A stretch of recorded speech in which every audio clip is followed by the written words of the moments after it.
Hey everybody, it's Quinn Curtis of the Joyful Living Podcast and QuinnCurtis.com.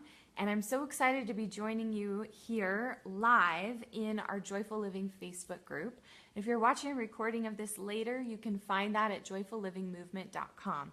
But I just wanted to give a few more pointers about the subject that we were going in depth in last week, which was all about jealousy and working with jealousy whenever that emotion shows up to actually be able to really get on track and use that jealousy showing up as a pointer from your soul of there's something deeper here for you. There's something else that your soul is calling for. So make sure if you haven't yet watched that video to definitely check that out, and I can post the link here in the comments.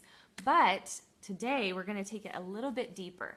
So I was realizing that we needed to explain a little bit more with desire and this principle that can really open things up for us to be able to get even more connected with our heart. So what I wanted to call this video is getting to the heart of it, right? So we're getting to the heart of what is it that you really desire and why do you want it.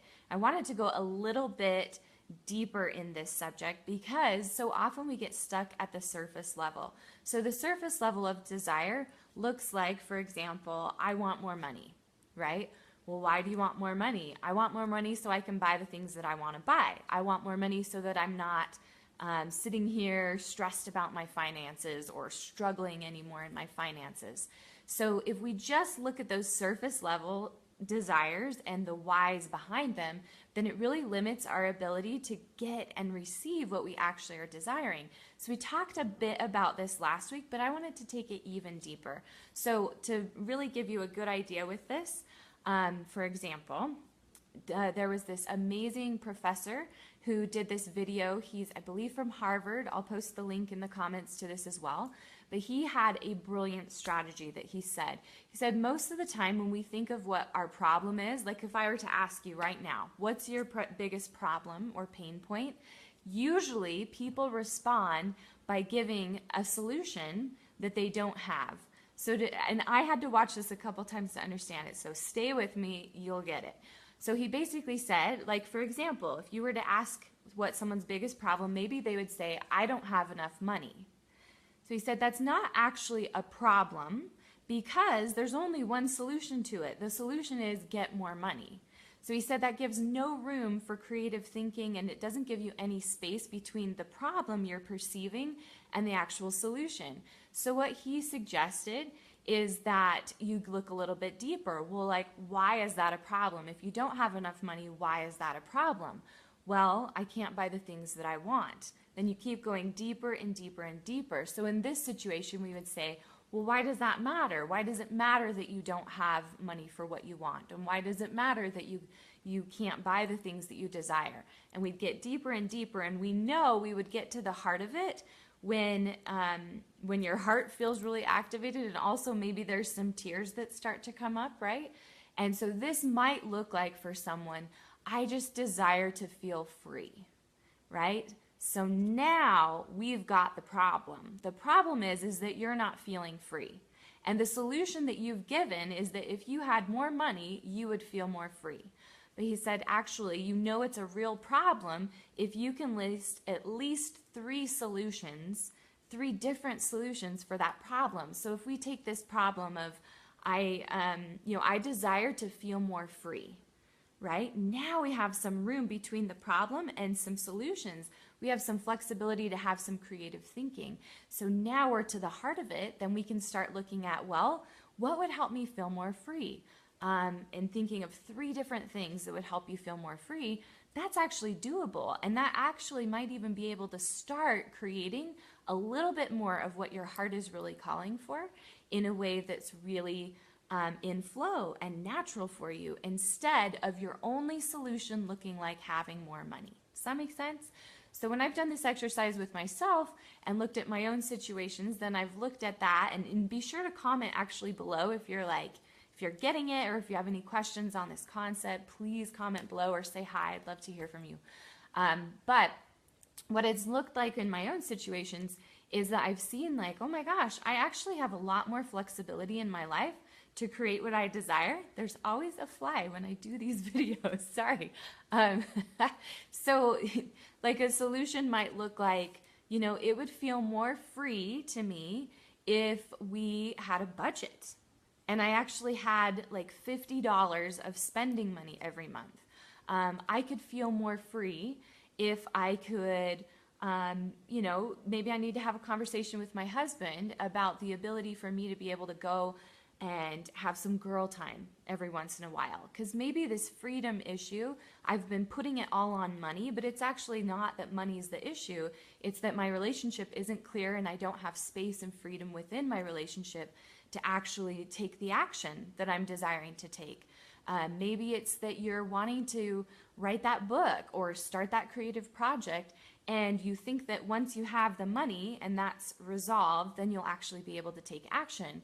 But in reality, oftentimes we can get the money, and if we haven't gone deeper, if we haven't gotten to the heart of what really we're desiring, then we'll go ahead and we'll create the money, and then we find ourselves in the same situation.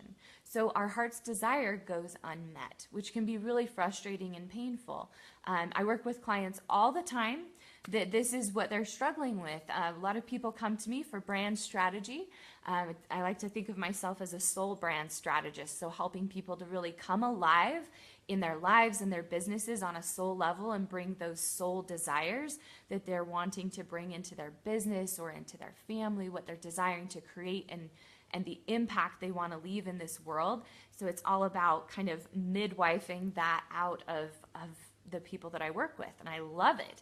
But so many of them are caught in this trap where they thought, I'll finally do my soul heart desire once I have enough money.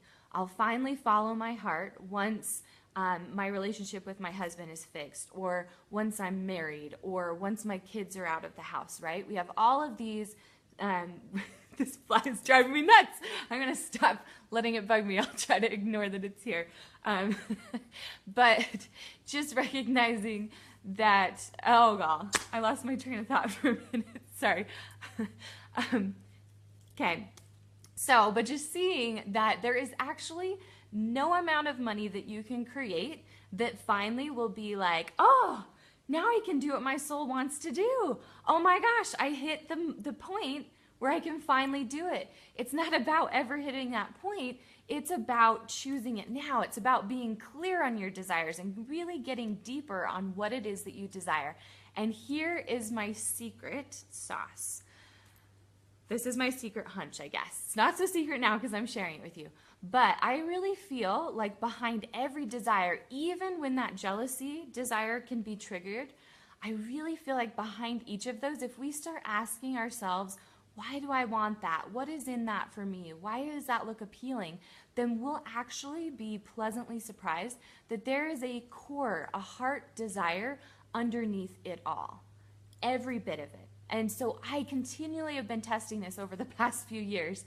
And so anytime any desire comes up, like, I want to be super thin and have a six-pack, right? So that desire could come up, and on the surface, I might beat myself up and be like, you don't really need that. You're actually really blessed. You have all these things.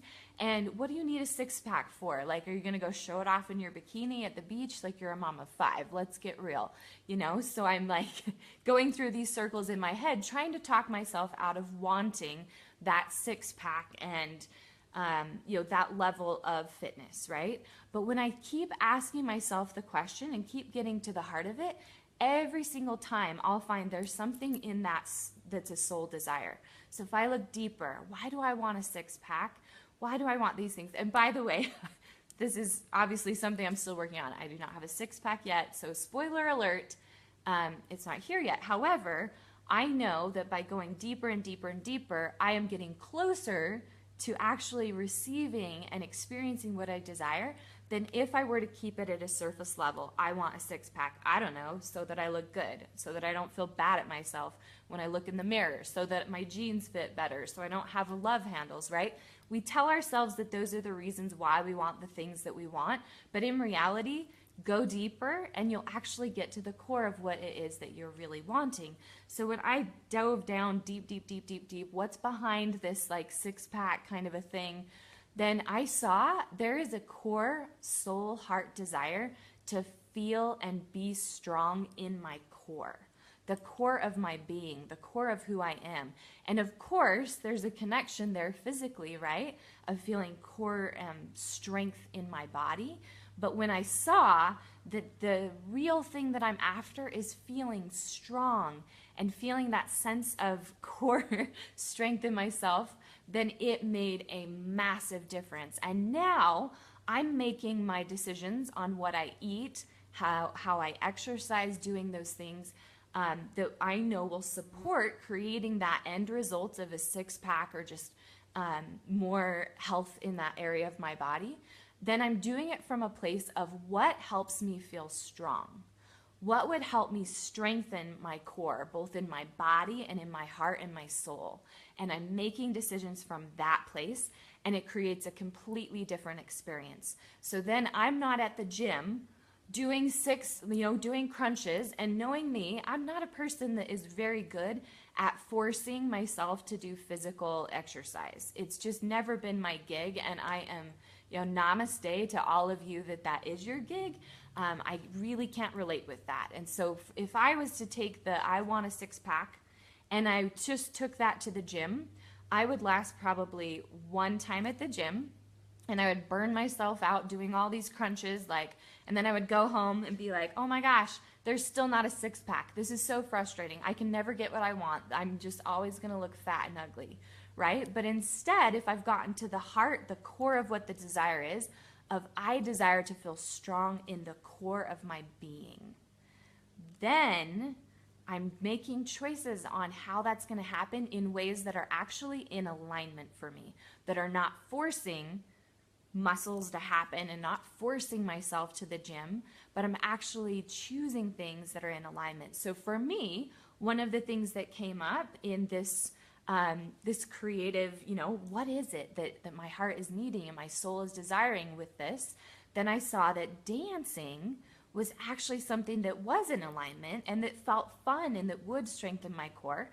And I have this little voice of a trainer in the back of my head who once a long time ago told me that through jogging and dance was the fastest way that she had let go of all of that tummy weight that was happening.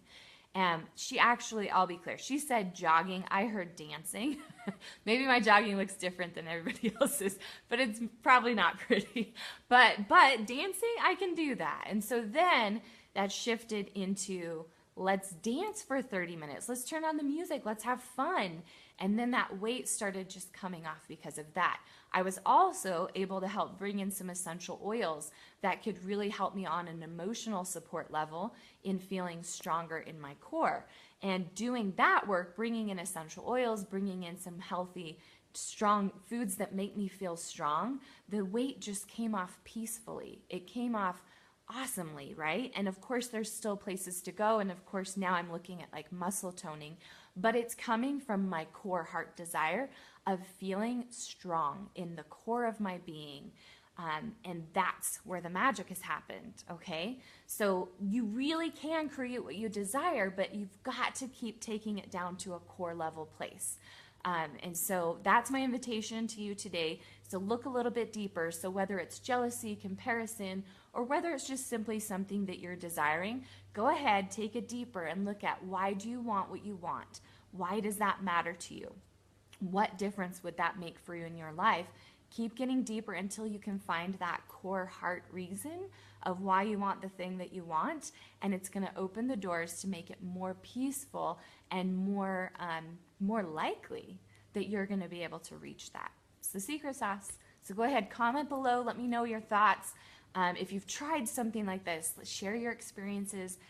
Any questions, anything, I'd love to hear from you in the comments. I read every single comment, so be sure to comment below. And hello to all of you that have said hi. I'm so happy you're here and sending you so much love on this beautiful day. Have an awesome day and cheering you on in your joy. Bye.